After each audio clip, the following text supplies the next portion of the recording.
We grow and expand when we are stretched, not when we are in our comfort zones. I'm sure you've seen those images of, the magic circle, and then the magic happens outside the circle rather than in the comfort zone. So, when was the last time you were stretched? Or rather, what were you doing today, a year ago? I fortunately am able to easily track that because I keep a journal of sorts, a gratitude journal, and I reflected on today a year ago. And this is a huge shout out for a client that helped me reach a milestone. And I'm curious to know what your milestone has been. So thank you to X Squared Academy, because last year this time I actually looked at the pictures in my phone, but I was definitely likely eating carrot cake. I ate more carrot cake in the first 2 months of lockdown than I have, I think, in my entire life, which is understandable considering the stress response and cortisol and what it does to our cravings. So, besides just eating carrot cake, when all my work as a speaker was like kind of cancelled overnight, and one of the biggest events I was really looking forward to was for a Canadian client through X Squared Academy, and they went ahead with the session. And not only did they just go ahead with the session, but they actually said, we're not going to change a thing. So we're going to do it as if you were there live for half a day. So for the first time ever, I had to learn how to use a green screen and a webcam and how to become Zoom proficient and take my content, a 4-hour workshop that I usually do in person, and adapt it to being online and with a new market. But you know what? Because they believed in me, it enabled me to stretch in a way that I felt safe and held. And what was incredible, I found this picture on the day. I worked and prepared really, really hard. So there I am with a little sticker on my laptop that made me smile, saying, "You've got this." And the other thing I also had was I laminated this mantra that I got from Fabian Fredrickson, my business coach, who's an amazing shining light in this world.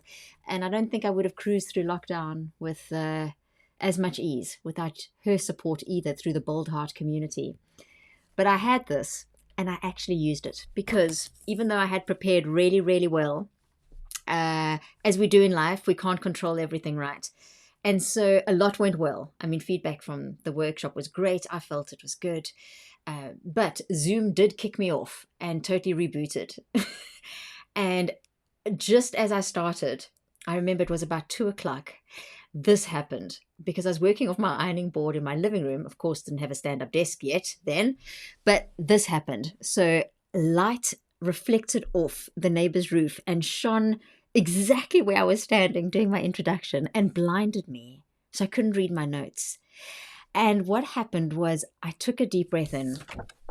I repeated this mantra and I just did my best. And it reminded me about how, in those moments of crisis, when the light shines into your eyes and blinds you, when your child spills coffee over your laptop, when you get some bad news, when you deal with a traffic jam, when you're just not feeling yourself, in that moment, you will not default to any kind of practice to help you, be it taking a deep breath or centering or grounding or staying curious or repeating something that's affirming in your mind if you haven't practiced it. So what are you practicing today that can help you potentially in those crisis moments? Because, yeah, this isn't easy stuff, right? It means implementing it and embodying it. So what I wanted to share was 3 things. I'm curious about what you were doing today a year ago. And if you don't know, is there an opportunity for you to create a structure that you could know, so that we don't just let the days merge into days, and then before we know it, we're looking back on our lives and saying, I wish, I have regrets, I don't. Because we can forget things. I forgot about today if I didn't pick up my diary and see that it was in there. And then surrender. Because no matter how much you prepare, and this is a perfectionist speaking, surrender to imperfection and keep a sense of humor, and just trust that, yeah, when you've done the work, you've done what you can. So don't forget to look back. I know it's been a tough year, tough. And as lockdown lifts in many places, or second lockdowns or third lockdowns come in, it can be easy to want to wish these days away. But there's magic that can be mined. There really is. And it's in the small things, not the big things. Like, yeah, that was a big event. But what I took from it was how an affirming affirmation that I'd memorized. Well, not at the time, I now know it by heart, but I'd kept it here. And when I got kicked off Zoom and when the sun shone and blinded me in the eyes, I was able to have tools to help me. So that's why I do this work, not just for myself, but to help us all have a really good toolkit. So no matter what problem or issue you faced, you can look into it and take out what you need. And even when you're blinded, potentially know what to do. So please share a comment below if you know what you were doing around about this time last year, and if there was like something that went great, if you'd like to celebrate something, but also acknowledging something that didn't go so great. I'm part of a great Facebook group, the Museum of Tiny Failures. Thank you, Rachel Blackman, for starting that. And it's a lovely place where we actually sacredize and share failures and try not to take them too seriously. There's enough to take seriously. I hope you have a good weekend.